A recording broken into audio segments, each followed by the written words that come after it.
Hi, and welcome to the CAFMA Connect. I'm your host, Fire Chief Scott Freitag, and with me today is my good friend, Captain Ben Roche, President of Local 3066. Good afternoon, Chief. How are you doing today? I'm doing good, Ben. Thank you. And John Fedema sends his appreciation for you coming in so he didn't have to do this. He was nervous. I know how much he's disappointed not to be here. Yeah, not so much. He was in his office with the door closed when I left with the little sign that said, Chief Freitag not allowed. It's funny how when filming day comes, people scatter from you. It happens. Well, not just filming day, but for example, I have some ideas today on some things for Chief Rose and his division. Not tech services this time, but since the U Pickett fire, we had some challenges at that fire, and that's great. And people say, okay, well now we know how to work through it. Well, why are we working through it? Why don't we figure out exactly what those challenges were and say we're working to address them? One of those things, Chief Rose, would be a trailer with a 100-gallon diesel tank on it, as well as a place to mount a barrel of DEF fluid for diesels, and a way to fill them using that trailer. I think that's a good idea. It's an inexpensive idea, and it addresses some of the challenges we faced. Yeah. Doing away with some relying on other agencies for providing those things would be very resourceful for CAFMA. Well, and the other thing is they did pick up the fuel truck from Fleet, but calling that thing a fuel truck is a stretch. There's 25 gallons of gasoline on one side, 25 gallons of diesel on the other. You filled up an engine. It takes up a couple gallons. Yes. And that we were just talking about that yesterday. What is that called? Is it fuel truck 1, fuel truck 3? I think you can call it whatever you want. Just fuel truck. Yeah. Please come help. We're running out of fuel. With the fuel lights on, it's the fuel light truck. That's what we can call it. So, Ben, before we get into what we're going to talk about today, I wanted to mention that last week, we believe it's the first time and it's ever been done. But as one of the executive board members for the Arizona Fire Chiefs Association, we crashed your conference, which is the state union, PFFA conference, Professional Firefighters of Arizona. Yeah, it's interesting times. We've really never had attendance by chiefs down there during the conference itself. We've honored some at the awards banquets, but it's just a testament to the relationships that we've developed throughout the state and the collaboration that we're doing at the state level to make this fire service better. Right. And, the state president, Brian Jeffries, he was gracious enough to invite us to the opening ceremonies the next day. And he talked a lot about partnerships and what we've been able to accomplish over the last 5 or 6 years by working collaboratively between the professional firefighters, the Arizona Fire Chiefs, Arizona Fire Districts. Truly, we are stronger as one than we are as the individual pieces. Oh, it makes so much sense. I know our elected, it's easier on them when we're all aligned going after the same issues instead of them having to be confused with what the firefighters want, what the fire chiefs want, and the fire districts want. Right. If we're all pointed in the same direction, speaking the same language, it makes an easier decision for them to know it's good for all. Well, and we greatly appreciated the hospitality and being welcomed with open arms. Our intent was, hey, we're going to go down. We'll be out at the resort, and hopefully people will interact with us, but we didn't want to just interject ourselves. And we were there for about an hour, and pretty soon we had a lot of different folks from the union over just chatting with us, having conversations, whether it was about actual fire service related stuff or just in general families. It was a fantastic opportunity to interact. And I really appreciate the folks with Local 3066, of which you are the president, because I had some fantastic conversations with them that night. Yes, and that's a big part of the conference that we have is harvesting relationships and making sure they continue to thrive, providing new ideas and resources that we can bring back home after we're there. And this really leads us into what we're going to talk about today, which is the legislative issues that we've been working on throughout this session. But I want to touch on one thing real quick. I know, shocking, but I want to bring up AMR because I found out today that they have filed an appeal against Priority's license to operate in this area in Superior Court, which is well within their right. It's within the statutes to do that. Interestingly, though, the state has been dragging their feet on giving priority their actual paper CON, which was approved in March. Typically, the paper CON follows pretty quickly behind March. Let's see, there's April, there's May. We're in June. They still don't have it. That's 3 months, Chief. Is that 3 months so far? 3 months. Jonas says 3 months, Ben. I think he's a math guy. And they're talking maybe not getting to it until end of July or August. And, they're busy, super busy down there. They just can't seem to get it done. Interestingly, typically when someone would file an appeal in Superior Court on an ambulance license issue, they would ask for a stay or an injunction so the other ambulance provider couldn't operate. And when they do that, they have to put up a bond, because if they lose, then they have to reimburse that ambulance provider for the potential lost revenue. In this case, fortunately for AMR, the Bureau has not issued the paper CON. Therefore, when they went into Superior Court, they didn't have to file an injunction, which means they didn't have to put up a bond for lost revenue. Personally, my personal opinion, I think the state should have to pay priority for lost revenue because the delays are inexcusable and shouldn't be happening. It's been an uphill battle from the start of trying to get better service in our area. It's just the efficiency of our government at work there. Or inefficiency. Yeah, I'm glad at our local level we can find abilities and overcome these obstacles that we have and make sure that we're efficient as we can be as a CAFMA agency. Right.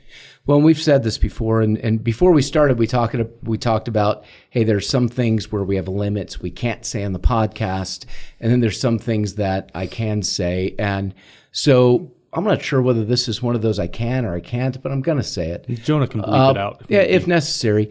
I really believe that someone at the state level needs to take action and investigate the relationship between the Bureau of EMS, DHS, and AMR. There may be absolutely nothing there, but there are a lot of perceptions out there across the state about the close relationship that they have. And I'm not saying there's anything illegal going on. I don't know what the issue is. But there seems to be a lot of interesting dynamics between the two entities that you wouldn't normally see. Yeah. Just my opinion. I'm not going to ask you to respond to that because if somebody gets sued, it's not going to be you. So let's move on to legislative issues. House Bill 2609, the ambulance licensing reform. That is really right now just waiting because it is a financial bill right now, a money bill, and that can't move until the budget moves. Yeah, the internal politics that are going on at the state, they're dynamic, very interesting. There's a lot of behind closed doors conversations that the lay people will never know that are happening out down there. And so that with many other bills, they're being held up, part of the game that they're playing down there. Right. So that one will move. We feel very strongly we're going to get that through. Now, that one still has a delayed date of effect, so to speak. So even when that one is signed, it won't actually be implemented until January 1, 2024. The Bureau of EMS was looking for some time to develop some additional documents that they would need, as well as they felt they needed some additional personnel, which I will agree. Today, as it stands today, the Bureau of EMS has fewer people than what they actually need. They are way understaffed, and so the money in this bill is an appropriations to hire 3 additional staff to help the Bureau move through things in their offices a little more quickly. Maybe that'll provide the efficiency that they need down there to be able to operate more effectively. Well, that would be nice. So the other one, we got some bad news yesterday. Senate 1234 is in the House, and Senate 1234 relates to marijuana. Yes. It does.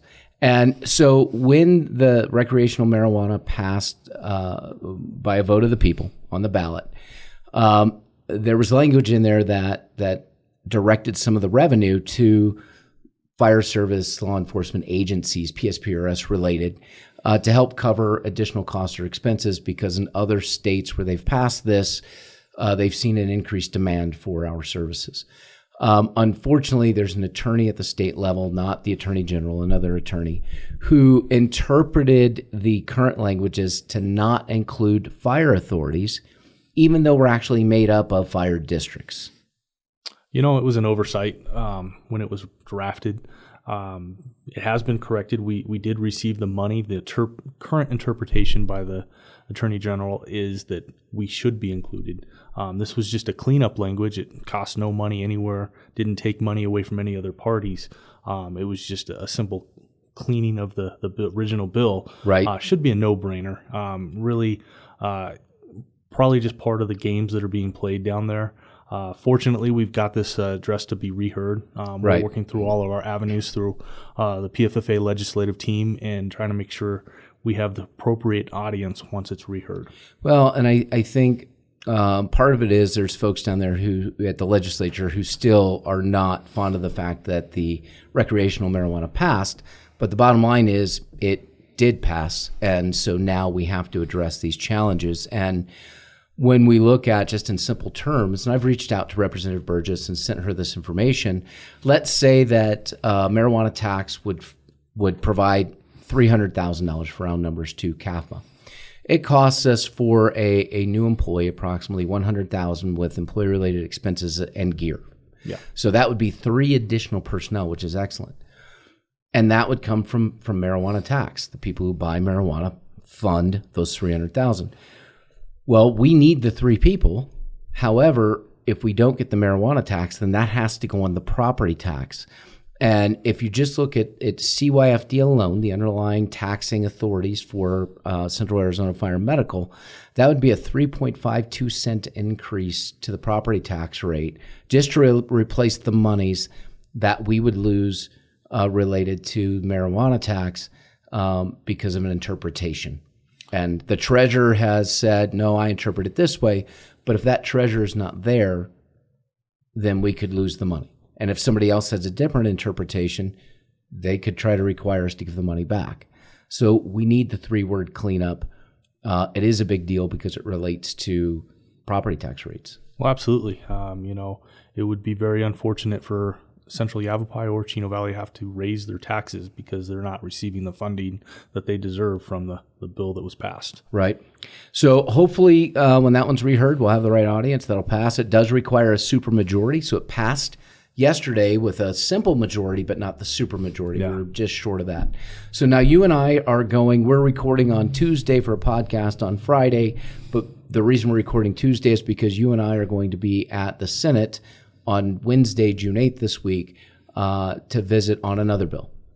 Absolutely. We have a very important piece of legislation trying to get through, and that's to provide an alternate funding source for fire districts throughout the state. And this is going to be a 1/10 of a penny temporary sales tax. And, that burden of providing that essential service will be spread throughout the state, including tourism. Right. So what's the bill number on this one again? So folks listening know. Stryker 1049. Stryker 1049. So basically it's a ballot initiative. It's the legislators referring to the ballot a question for the voters to decide, are you willing to pay a 1/10 of a cent sales tax to help support fire districts across the state? There is a 20-year sunset. Our hope would be that it doesn't sunset because, one, it would diversify the revenue resources for a fire district because what a lot of people don't realize is cities, towns, county governments, schools have multiple different funding sources. We basically have one. 98% of our revenue comes from property tax. Yeah, all our eggs are in one basket. And I think any simple financial plan calls for diversification. Nobody wants their investments to be solely with one fund or one avenue. Right. Well, and the other thing with this is when we look at, I was talking to my physical therapist yesterday. Shout out to Laura Markey at Center for Physical Excellence. And she was in Fire Ops 101, and I was talking to her yesterday about funding. And she said, I never realized how a municipal department is funded differently than a fire district. She said, I didn't get that until there. For the common person, as long as a red truck shows up when they call 911, They don't know where it comes from or who pays for it as long as it's there. Right. And that, we've made a really good case of that, not making that a public problem. We come every time. So one of the things that this would do, because a municipal department, let's just cover that real quick for folks. Municipal fire departments receive their general fund from sales tax revenue generated within their area. So anyone that visits, shops, dines, stays in a municipality with a municipal fire department, some of the tax revenue that they're paying, some of the sales taxes that they're paying, actually help pay for those services. So if they call 911, they're helping fund the system. Absolutely. In a fire district, we're solely property tax based. So let's take that same person that came up from Phoenix, shopped, stayed and ate in Prescott, called 911. Well, they've paid towards that system. Now, let's say the next night that person is shopping, dining, and visiting in Prescott Valley, and they call 911 for fire services. Well, those sales taxes don't go to us. So it's solely the people that live here or own properties here, business owners, so forth and so on, who fund our services. So people from outside the area who utilize the services aren't paying for the services. Yeah, and that that's putting a burden on our residents that own property here instead of being able to diversify this throughout the entire state. Right, and 0.1% sales tax would generate some significant revenue for our organization. That would be helpful for us in hiring new people. As we've talked about, we've already identified that we are down a 24-hour engine. Yeah, we are strapped and have trimmed all the fat out of our budgets to operate. So, we need all of the revenue source we can get. And this is going to provide that. It's going to let us catch up to the levels that we need to provide services to our community. Right. And when we look at hiring, so as we've talked about on here before, not this next fiscal year because we have a safer grant in, but the following 3 fiscal years, we want to hire at least 4, maybe 6 people a year to put another 24-hour engine in place. So we have 10 full-time 24-hour engines today. Mm-hmm. We have 1 40-hour engine, and we want to put up an 11th full-time engine because call volume. Yeah, it's dramatically increased. Our population's increased, the tourism's increased, and we have stayed fairly flat as far as our growth. Right. So when we look at the data that shows that we're already behind today in what we need, but we can't fund that for another 4 years, how much further behind are we? At that point, we're probably 2 24-hour engines down. Yeah, I mean, we're going to continually be playing catch up forever as a fire district unless something changes. And most of the fire districts in the state, they're on a dead end path right now. Right.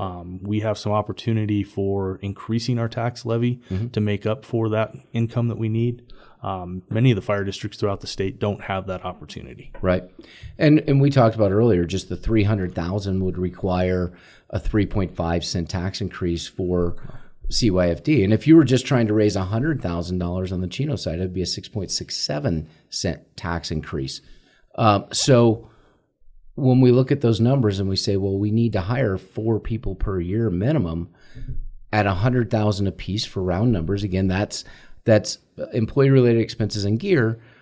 You're talking about a 4.5 cent increase to the tax rate just to start hiring people to meet demand because we're currently under a regressive tax structure. Yeah, I mean we're behind. We've never rebound from the Great Recession. And, as we're talking, we probably never will unless things change. No. And so if this is referred to the ballot and the voters have the chance to vote on it, we can defer some of those property tax increases by utilizing another revenue stream, which would be from a 1/10 cent sales tax. That's what we could do with it. Here's what it looks like without it. But to even get to that point, the legislators have to vote to refer the initiative to the ballot. Yeah, and that goes back to some of the antics that are going on at the Capitol. They're trying to tie this to a money issue with the budget, and it's really not a money issue because this is a referral for the voters to decide. Right. Yeah, it's giving the the voice to the voters in the state of Arizona to say, how do you want to fund fire districts?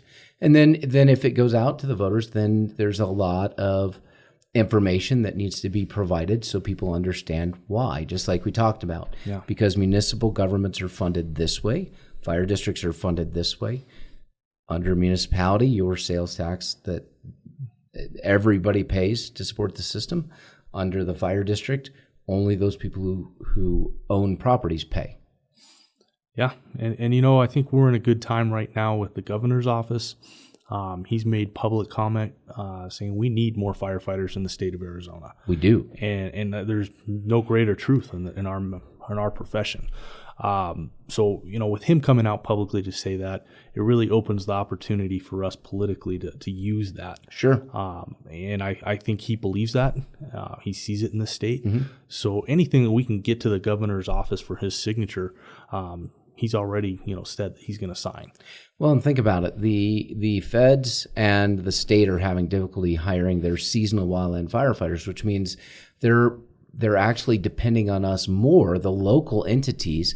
And we do serve as the fire service for the state of Arizona because there's only so many resources the state will put up.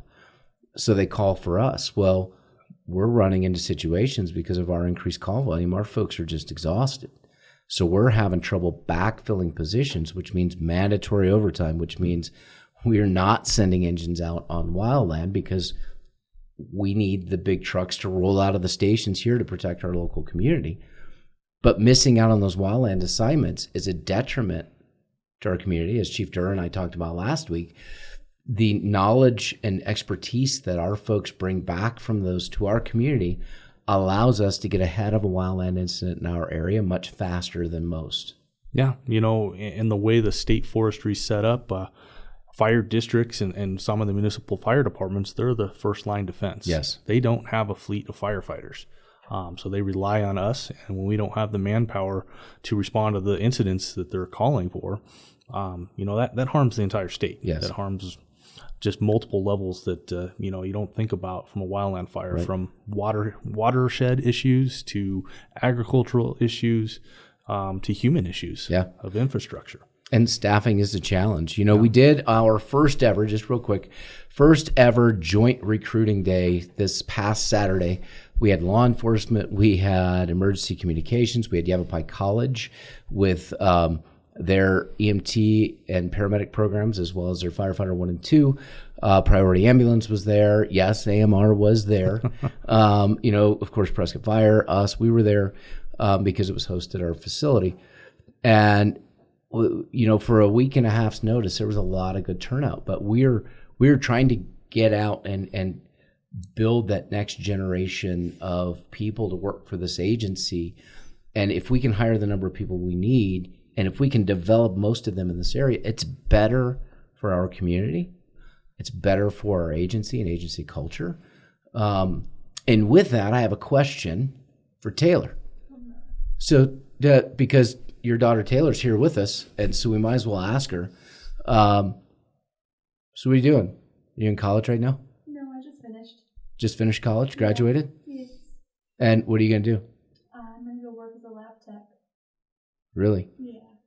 Did you realize there's an accelerated EMT program that just opened up at Yavapai College? And that we will hire you with just an EMT license and put you through the fire academy? Well, if you can talk me into it.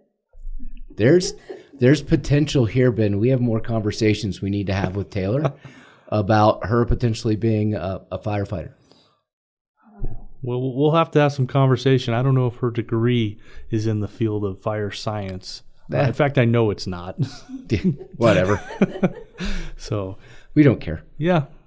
Desperate. She does have a minor in psychology, so she could be useful here, analyzing some of our men and women. And what better place to do that than from the engine itself? That's true. Being on the engine, I think there's opportunity. It's not desperation. It's what we want to do is let people know that, hey, this might be a career for you, and it's something you should think about. And just can give it some consideration. And those with psychology degrees, we can use you. We just are facing a double-edged sword of, the the environment we are socially, every workforce is facing this Yes. problem of getting employees and retaining employees. And then we on the other front have a funding issue to be able to pay these employees. Right. So it's a problem we have, and it's not going to go away. Especially to pay a living wage for the area that we live in. Yeah. I don't think there's any way for us, based on housing costs up here, to pay an entry-level position enough to actually be able to afford a first-time home, because the costs have just skyrocketed, and it's beyond reach, and it's unfortunate. Definitely a problem. And so these other avenues for revenue will help us diversify our portfolio, help us control some of that property tax rate so it's not going up the way that it is right now, will allow us to staff for firefighter safety, to staff to address call volume issues, to avoid some of the mandatory overtime we're seeing today, and pay a wage that will attract people to here, because we are absolutely competing with the fire service throughout the state of Arizona for people. Yeah, and financing is going to answer a lot of those problems. Right. When we can offer a decent wage to our applicants, right, we're going to get more applicants. And I go back to the governor's office with the statements of needing more firefighters. I think he recognizes that, and that's part of opening up some of that ARPA funds, right, trying to reimburse the fire districts. I know that got distributed out to our brothers and sisters throughout the municipalities, but he has guaranteed that he is going to fund firefighters. By his statements, and so we're looking to get a little bit of money reimbursed for our workman's comp pool once that comes through with the budget. And that's another thing that we can help hold pressure on the governor of we need that money, or else it's going to prevent, or with that money, we're going to prevent layoffs and cuts in services. Well, and if you think about it, I mean, if you look at how much money the municipalities and the counties and the state received, millions, billions of dollars in the state's case, for COVID relief funds, and our grand total is, I'm not good with math. Jonah, what was the grand total? Zero. Yeah. It took me a while to find that number. But yeah, it was hard to add all that up and come up with, we didn't get anything. No, and that's a problem for fire districts throughout the state. We're faced with some significant increased costs in our workman's comp pool that some of that's even COVID directly related. Oh, absolutely, 35% of it. Yes, so we need to do something about that as a state. Yeah, and hopefully we can get that work done at the Capitol by the end of the session. Well, like we said, we provided services throughout COVID. That's our job. That's what we do. Our municipal partners who provided those same services, their cities did receive them. Now, whether they received the money directly from the city or not, I can't tell you, because I know there's some new programs going up in some communities that are funded through COVID. But for the areas that we protect, we didn't receive anything. They received the dollars. And so far, the state has not seen clear to provide us any reimbursement. And we're not looking for millions of dollars so that we can build a statue or beautify buildings. Here's what we spent. Yeah, I mean, that's it. We want the money to provide an essential service. Yeah, that's it. Here's our receipts. Yeah. So if we can get some of those monies from ARPA and maybe some additional monies towards workers' comp, that would go a long way to offsetting the 105% increase we saw in workers' comp this next year, and the $375,730 approximately check that we have to write June 30th for an assessment. And a large part of that assessment is related to the COVID deaths that the fire districts saw. Not us directly, but it impacts us because we're in the same pool. Yeah, and on the firefighter level, our legislative team at the Capitol is educating every elected down there on the decision making that needs to happen to be able to fund that. And with the commitment from the governor, he is moving on in his career, and this is his legacy. And so that's what we're trying to remind him, is he wants to leave a good legacy of the fire service and not leave this up in flames as the fire season goes on. Right. Here, and we can't fund firefighters. Yeah, that's not helpful. So a couple other bills real quick. One of them was when it relates to consolidation. So somebody went to the archives down in the basement and pulled out something and dusted the cover off and said, hey, there was this legal challenge in the early 1900s related to railroads. And so basically what it did was when two entities consolidated and each entity had a bond, well, then the bond would get spread among everybody that was inside the new agency. That was frustrating people who said, I didn't approve those bonds. That wasn't what I did. And it was for infrastructure that was built prior to us engaging, and it was over here. So what this bill does is says, no, when you consolidate, the bonds can stay separate and stay with the voters who approve the bonds, which once folks found out that, no, they have to be those debts, that debt service needs to be blended together, they were a little frustrated. Well, we're finding efficiencies in the fire service. We've been doing this for a decade plus since the recession. One of those efficiencies was consolidations. We found a lot of efficiencies in combining positions, combining staffs. And one of the obstacles was, when we merged, we lost income or we lost the ability to tax for that income appropriately. Right. This is just another language cleanup bill. Yeah. It really didn't cost anybody money, fix the system, and it's just an example of smart government. Well, and we've seen a lot of efficiencies through fire district mergers, consolidations, and fire authorities in those areas where a merger or consolidation wasn't possible. It's a slow process to start removing some of the barriers that people didn't realize existed. When you have to go down to the archives, and I'm not talking microfiche, which nobody knows what that is anymore. I love microfiche. I remember going to the library with those stupid things. I like Google. Google's awesome. But you had to go further back. It was almost like it was in stone. It was carved in. So only with or cave dwellings. So, we're finding those little things. We're trying to fix them. But one of those things is that weed money as well that we're trying to get. There was one other one you mentioned earlier. I think we've covered, the House Bill 2336, the licensed mental health professionals, more of a definition for what a licensed health professional is.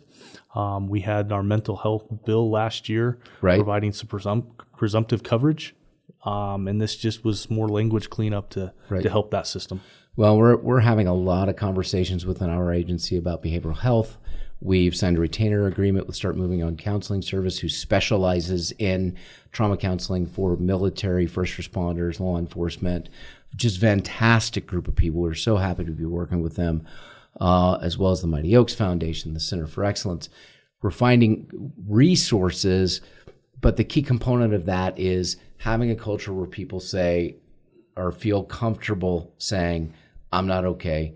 And I think based on some of the conversations I had at the conference and just around here, we're seeing some improvement with that. And hopefully that will continue, because a vital part of what we do is keeping our folks not just physically healthy, but mentally healthy as well. Absolutely. This has been a great topic, not just in our organization, but nationwide with the International Association of Firefighters and then as well as with the Professional Firefighters of Arizona. Right. We dedicated a portion of our convention last week to this subject, and had some health professionals come in and talk about even newer services that are coming out that we should be exploring.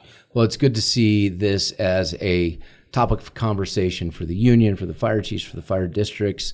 Now we have to remove those roadblocks within organizations so that people feel comfortable coming out. Now, Jen did ask, and I don't blame her for asking, because she is married to me, she feels like some counseling services would be good for her. Something about tolerating, I don't know. I don't understand it, but I'm not sure she's covered just because she's married to me and she believes that I am the cause. Well, I think we've been talking about a wife's brigade. We have. And that might be a common theme of, putting up with their spouses that are first responders. Yes, that's correct. And the wife's union, I am the president of that. I've heard that. So that's good because they can bring their grievances to me related to you. Yeah. Jen feels left out because she has nowhere to go with her grievances. Have her talk to Heather. Yeah. I'm concerned, though, because she takes martial arts twice on Thursdays. So she makes me nervous. But Ben, thank you so much for coming on. I think we covered some good ground today, some information people needed. I'm looking forward to seeing firefighter paramedic Taylor in the future, because I think this is a good opportunity here for her to do some great things. And I will say this: when we had the recruiting event, a young man and his girlfriend walked up, and he's telling us about finishing up EMT and going through firefighter 1 and 2. And she's kind of standing off to the side. And I said, well, that's great. And then I looked at her and I said, well, what are you doing?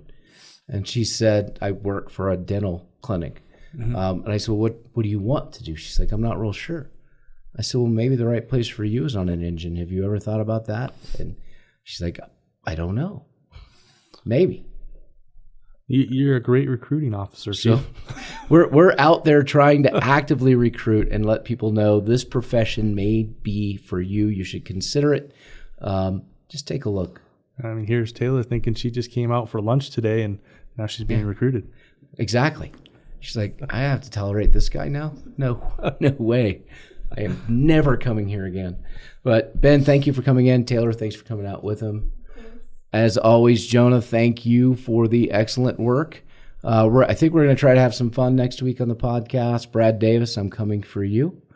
I think it's going to be enjoyable. You're going to want to watch that one on YouTube. So with that, don't forget to like and subscribe. Tune in on your favorite podcast platform. And until next week, just enjoy the weather. Thank you, Chief. Thanks, Ben.